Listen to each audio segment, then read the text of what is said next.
खबर है कि यूक्रेन जंग में पुतिन की जीत के लिए अपनी ताकत झोंक देने वाले चेचन कमांडर रमजान कादिरोव के खिलाफ चेचनिया में ही विद्रोह हो गया। वहां उनके समर्थकों और विद्रोहियों के बीच जमकर गोलीबारी हुई। इसके बाद कादिरोव की बेटी की सुरक्षा और सख्त कर दी गई, जो कि चेचनिया की सरकार में मंत्री हैं, क्योंकि वहां गृह युद्ध जैसे हालात के बीच विद्रोहियों ने कादिरोव के समर्थकों पर जोरदार फायरिंग की, जिसके बाद रमजान कादिरोव के समर्थकों ने भी विद्रोहियों को जवाब दिया। खबर के मुताबिक दोनों के बीच ये झड़प काफी देर तक चलती रही। हालांकि चेचन लड़ाकों के आगे विद्रोही टिक नहीं पाए और भाग खड़े हुए, लेकिन कहा जा रहा है कि ऐसा पहली बार हुआ जब कादिरोव के खिलाफ इस तरह की खुली बगावत हुई और इसी वजह से उनकी 22 साल की बेटी की सुरक्षा और भी कड़ी कर दी गई। कादिरोव को चिंता सताने लगी कि कहीं विद्रोही उनके परिवार पर ही हमला न कर दें, क्योंकि 15 साल से ज्यादा वक्त से कादिरोव चेचनिया की सत्ता संभाल रहे हैं, लेकिन उन्होंने अपने ही लोगों का ऐसा विरोध कभी नहीं देखा था। और अब जो विरोध हुआ उसकी वजह है पुतिन, जिनके एक आदेश पर कादिरोव अपनी जान भी दे सकते हैं और किसी की जान ले भी सकते हैं।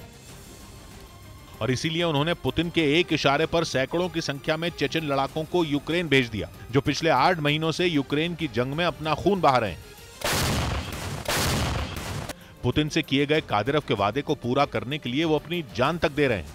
यूक्रेन ने कई बार यह दावा किया कि 8 महीने की जंग में सैकड़ों चेचन लड़ाके मारे जा चुके हैं। यही वजह है कि रमजान कादिरोव ने कुछ रोज पहले यह कसम खाई थी कि वो जंग में 70,000 और चेचन लड़ाके भेजेंगे। माना जा रहा है कि इसके बाद से ही चेचनिया में उनका और उनके आका पुतिन दोनों का विरोध शुरू हो गया। लेकिन लगता है कि कादिरोव ने इसकी कभी भी परवाह नहीं की, क्योंकि पश्चिमी मीडिया ने दावा किया कि वो चेचनिया के लोगों को जबरन जंग में लड़ने के लिए भेज रहे हैं और जो उनका हुक्म मानने से इनकार कर रहा है उसे जेल में डाल दिया जा रहा है। कई लोगों को तो उनके परिवार की मौत का डर दिखाकर जंग में शामिल होने के लिए तैयार किया जा रहा है। चेचनिया के लोगों ने आरोप लगाया कि कादिरोव अपने आका पुतिन को जिताने के लिए किसी भी हद तक जाने को तैयार है और इसके लिए वो अपने लोगों से ही बेरहमी कर रहे हैं, जिसकी वजह से चेचनिया में बड़ी संख्या में लोग यूक्रेन की जंग के खिलाफ खड़े हो गए हैं। उनका आरोप है कि पुतिन की एक सनक की वजह से वहां के लोगों की जिंदगी नर्क बन गई है। नौजवानों को जबरन सेना में शामिल कराया जा रहा है, विरोध करने वालों को गायब तक कर दिया जा रहा है। और खबर के मुताबिक वहां ये सब कादिरोव के इशारे पर ही हो रहा है, जिसके बाद पुतिन का विरोध करने वाले अब कादिरोव के खिलाफ भी खुलकर सड़कों पर उतर आए। साथ ही कई विद्रोहियों ने हथियार भी उठा लिए। खबर है कि उन्होंने चेचन लड़ाकों से ही जंग शुरू कर दी। माना जा रहा है कि इसके बाद अब तक विरोध से बेपरवाह रहे कादिरोव के भी कान खड़े हो गए। उन्हें इस बात की चिंता सताने लगी कि अगर चेचनिया में गृह युद्ध छिड़ गया तो फिर यूक्रेन की जंग का क्या होगा।